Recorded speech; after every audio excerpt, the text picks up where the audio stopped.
Hey, this is the video for Biotechnology.1. So take a moment and set up your Cornell notes. Remember to start a new page, and you can check out the essential vocabulary. Today we will be discussing selective breeding.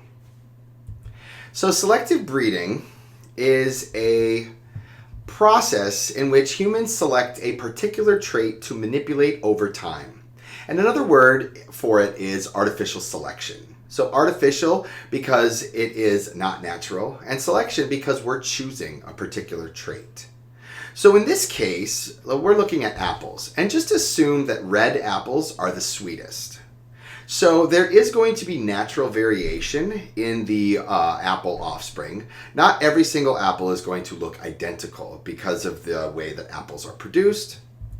And what we want to do is we want to select the reddest apples. So we would eliminate and not breed the apples that are not the reddest. And over time, eventually you're going to have apples that are redder and apples that are less red. So over time, we would eliminate the apples that are not as red and only breed the apples that are red. And eventually we would be left with predominantly pretty red apples. And this is one of the things that humans have done since the domestication of animals and the domestication of crops. And in fact, a lot of crops that we use today come from what is called the mustard plant. And this is what the mustard plant looks like. We have created cabbage, Brussels sprouts, broccoli and cauliflower, kale, kohlrabi, and different plants like this. And if you actually, they kind of taste similar. If you've ever kind of tasted kale or cabbage or broccoli, they kind of have a similar taste to them.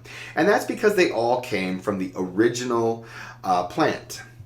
Along the same lines, this is how we got domestic dogs. We bred dogs from wolves.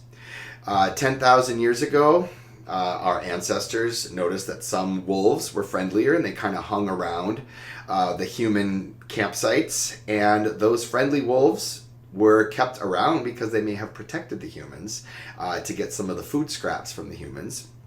And over time, they allowed those friendly wolves to continue breeding, and eventually that's how we developed all the different breeds of dogs.